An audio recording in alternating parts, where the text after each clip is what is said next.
They mocked my talent!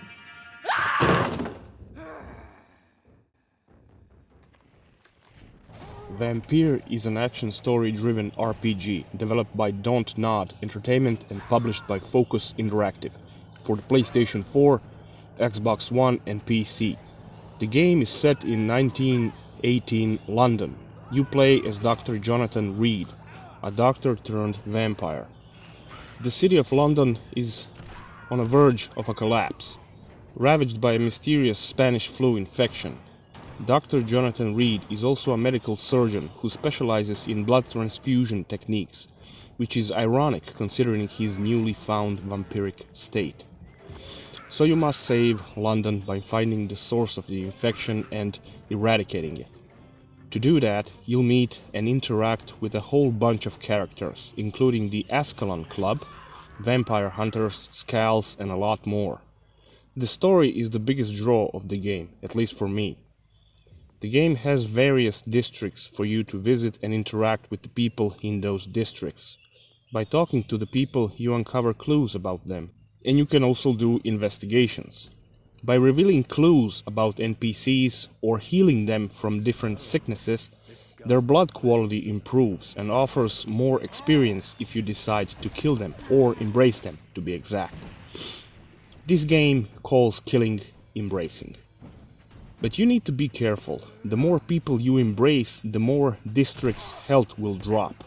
Once district's health falls into critical, enemies will spawn into that area. You can also lose a district completely by killing too many people, and it will turn into a hostile territory. You can also improve district's health by healing its citizens with various medicines you can craft. It's a delicate balance, but you will need to kill people if you want to level up.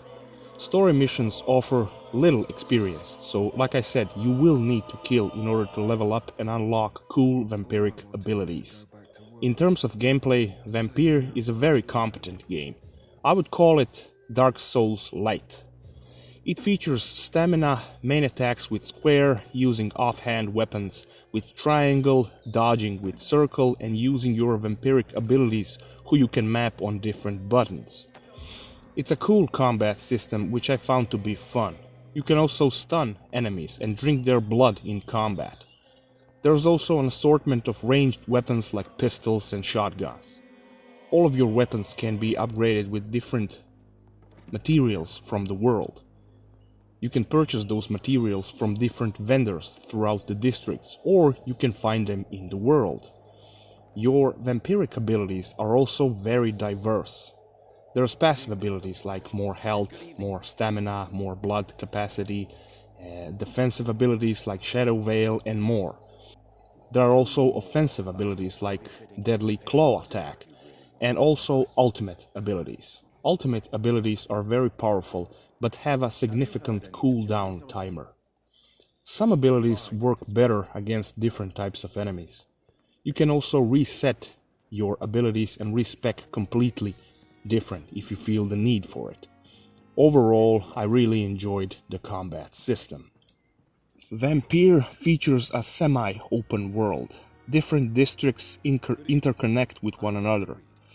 Early in the game, it can be difficult to travel around because some areas have a higher level enemies around and you haven't quite reached their level, but it's manageable.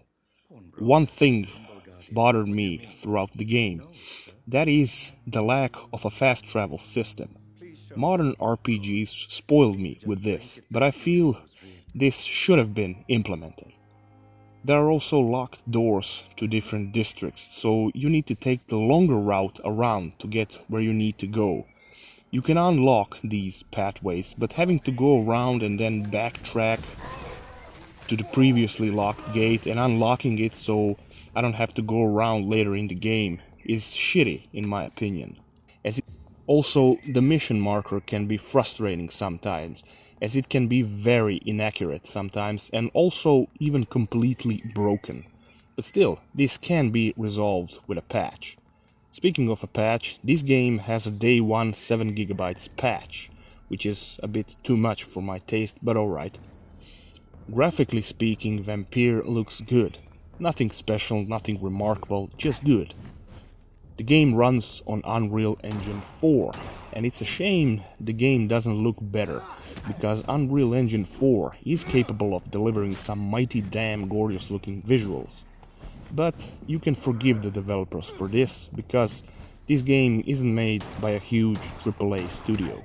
It's made by a smaller studio with a limited budget. Still, for such a small studio and budget, what they achieved is really impressive. I have also experienced a few crashes on the PlayStation 4. Also, the game froze a couple of times. This is not something that is tolerable on a console game, but like I said, for such a small studio, I can forgive them. And it doesn't happen all that too often. So, is Vampyr a good game? Well, yes it is. It features a great story with good acting. There's also a good few plot twists in the game. The gameplay is fun, graphics are a bit rough the edges, but still, it's a very visually pleasing game to the eye. The main campaign is gonna take you around 15 to 20 hours to complete, depending on how much side activities you partake in. And those 15 to 20 hours are fun, and that's what's most important. Score 8.1 out of 10.